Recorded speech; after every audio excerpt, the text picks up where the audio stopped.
Okay, trying to get pregnant. It feels like one of those things where, you hear people say, oh, it'll happen when it happens, just relax. But then you start diving into it, and suddenly you're like bombarded with all this info about cycles and ovulation and timing, and it can feel like you need a spreadsheet just to figure out when to. Well, today we are that spreadsheet. We're diving deep into all things ovulation and fertility tracking so that you feel totally in control, totally informed, and totally ready to boost those chances of conception. We've got your articles on ovulation calculators and all sorts of tracking methods right here ready to unpack. But before we get into the nitty-gritty, I'm curious, can you walk us through the science behind it all? Like, what exactly is ovulation and why is it so crucial for getting pregnant? Yeah, you're right. It really all comes down to timing. So basically, ovulation is kind of like the star of the show each month. It's when one of your ovaries releases a mature egg, ready for fertilization. Think of it like this each month.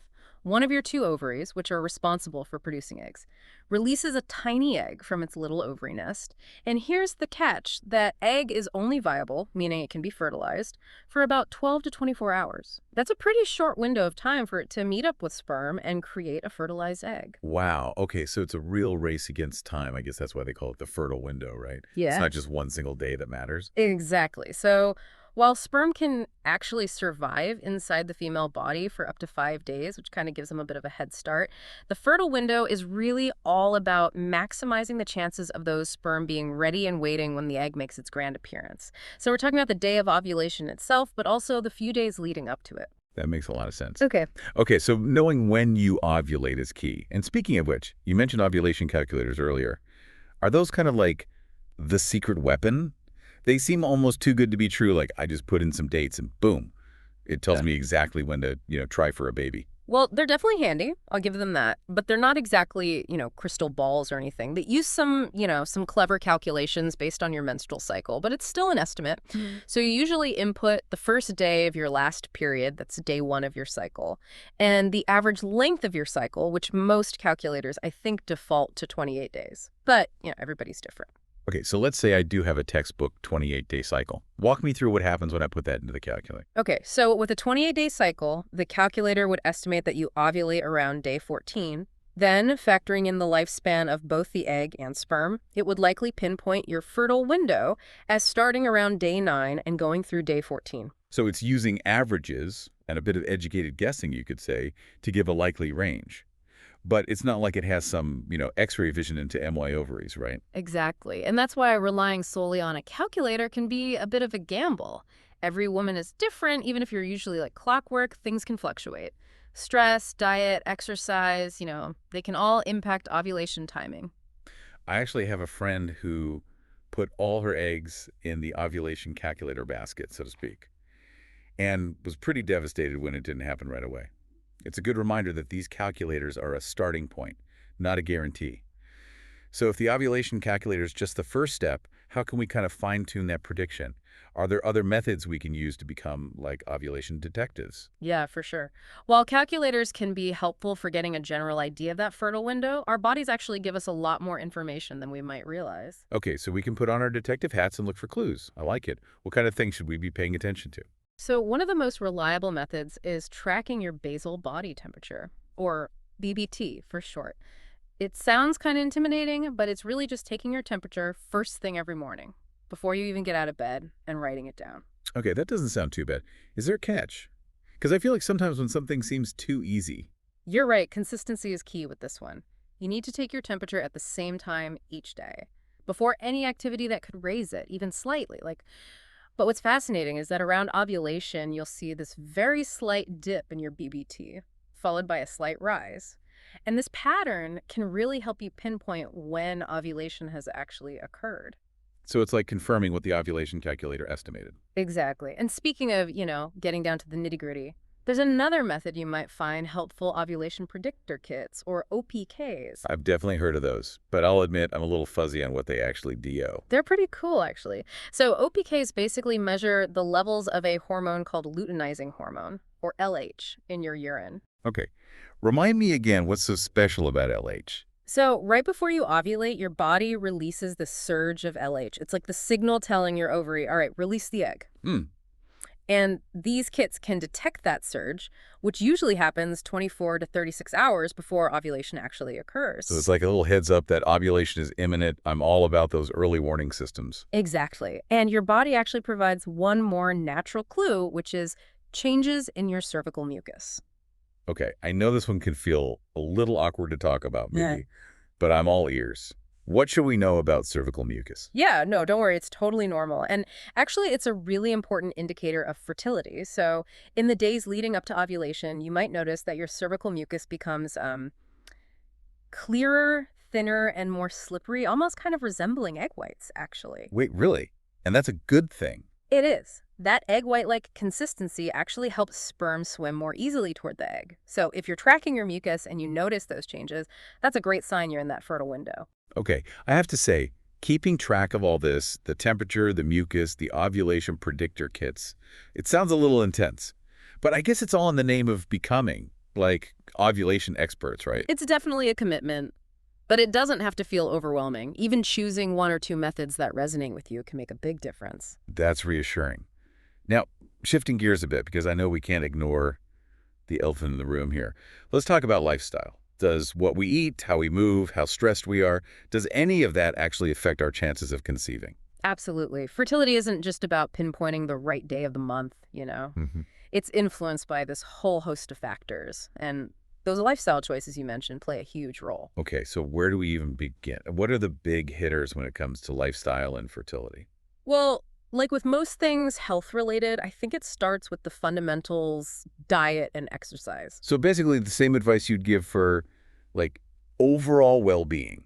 In many ways, yes. When you're trying to conceive, it's more crucial than ever to really nourish your body with nutrient-rich foods. Think fruits, vegetables, whole grains, lean protein, all that good stuff. And what about things to avoid? I'm guessing a daily dose of sugar isn't doing our ovaries any favors. You're right, cutting back on processed foods, sugary drinks, and unhealthy fats is definitely a good move. These things can really disrupt hormonal balance, which is key for conception. Makes sense. Now, what about exercise? I feel like I've heard conflicting things about how much is too much when you're trying to get pregnant. It's all about finding that sweet spot. Regular, moderate exercise is fantastic for fertility. It helps regulate your hormones, improve circulation, can even reduce stress. Okay, so working out, yes, but maybe not training for a marathon. Exactly. Over-exercising can actually have the opposite effect, disrupting your cycle and potentially making conception more difficult. Really just listen to your body and find a routine that feels sustainable and energizing, not draining. Speaking of draining stress, I have to imagine that's a big one, given how stressful trying to conceive can be in the first place.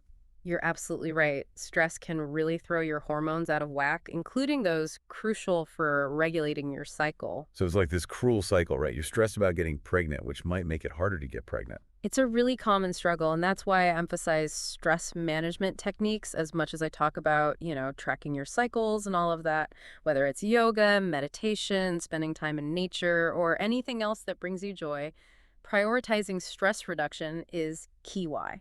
It's so important to remember that getting pregnant isn't just about the physical aspects, it's about the emotional and mental aspects too. Taking care of your whole self, really. Exactly. And on that note, there's another aspect we haven't touched on yet, which is seeking support. You mean like talking to your doctor? Yes, definitely. But also seeking support from your partner, your friends and family, or even a therapist. Trying to conceive can be an emotional roller coaster, and having that strong support system to navigate those ups and downs is invaluable. Support groups can be incredible resources too. Just knowing you're not alone in this journey can make all the difference. Absolutely.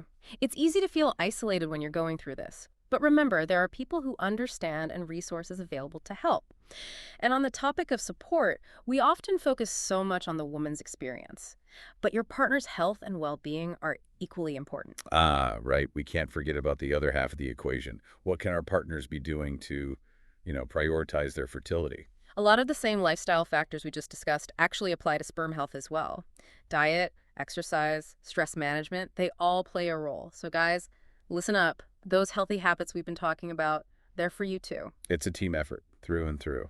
One thing that I think often gets overlooked is the impact of heat on sperm production. Overheating the testicles can actually hinder things. Wait, really? Had no idea. It's true. Things like tight clothing, frequent hot tubs, or even having your laptop resting directly on your lap can potentially impact sperm health. Okay, that's good to know. Looser fitting pants and a laptop cooling pad it is. Anything else our partners should be mindful of? Smoking is another big one. It's not news that smoking is harmful to your overall health, but it can actually damage sperm DNA and affect their motility, which is their ability to swim. So quitting smoking is definitely one of the best things a guy can do for his fertility. Absolutely. And the good news is that quitting smoking has immediate benefits for sperm health. It's never too late to make that positive change. Okay, so we've covered healthier diets, regular exercise, managing stress, ditching the tight underwear. What else can our partners do to be, proactive? Just like with female infertility, sometimes there are underlying medical conditions that can affect sperm health. So it's always wise to talk to a doctor, especially if you've been trying to conceive for a while without success. A semen analysis can provide valuable insights as well. It's all about being proactive and informed for both partners. Exactly. Knowledge is power when it comes to fertility. The more you both understand about your bodies and the factors that affect conception, the better equipped you'll be to make informed decisions. Speaking of knowledge, I feel like my brain is bursting with new information. We've covered so much ground already, from ovulation calculators and cervical mucus to the importance of diet, exercise, stress management, even laptop positioning. Who knew? It's amazing how many factors are at play, right? It is. And while I'm feeling significantly more informed, I'm sure our listeners are eager to hear more about what happens when those two pink lines don't appear right away. We'll delve into that and more when we come back. And we're back for the final part of our deep dive into conception. I have to say, my head is spinning with all this info in a good way.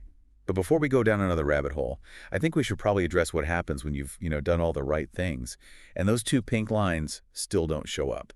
That can be really tough. Absolutely. It can be incredibly difficult, both physically and emotionally. And, I really want to acknowledge those feelings of frustration, disappointment, even sadness. It's completely normal to experience a whole range of emotions when you're trying to conceive. It's so easy to feel like your body is failing you, when it doesn't work the way you expect it to. Yeah, I hear that from my patients a lot. But here's the thing. Infertility is very rarely anyone's fault. Right. It's often this complex combination of factors, some within our control, some not. And the good news is there are more options available now than ever before. Right. There have been some incredible advancements in fertility treatment. Oh, absolutely. There really have. But even before exploring, those avenues, I always encourage couples to seek support from a fertility specialist if they've been trying for a year without success, or 6 months if the woman is over 35. Okay, that's a good rule of thumb to keep in mind. And Yeah. it's not about rushing into anything drastic, right? Exactly.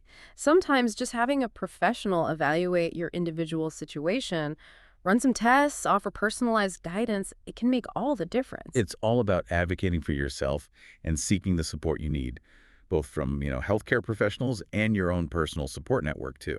Couldn't agree more. And remember, you are not alone in this journey. This has been such an eye-opening conversation. I feel like we've really equipped our listeners with a wealth of knowledge and a whole toolkit of resources to navigate this exciting and sometimes overwhelming journey towards parenthood. It's been my absolute pleasure sharing this information with you and your listeners today. Before we wrap up, I want to leave everyone with one final thought to ponder. Kind of something to chew on. We focused a lot on the physical stuff today, right? Tracking cycles, lifestyle tweaks, but what about the emotional side of trying to conceive? How can couples best support each other during this journey, both when things are going well, A&D when it feels really challenging? It's something to really reflect on, maybe even discuss with your partner tonight. And on that note, we've reached the end of our deep dive. We hope this episode has left you feeling empowered, informed, and maybe even a little bit more connected to your body and your partner. Until next time, remember, knowledge is power, and you've got this.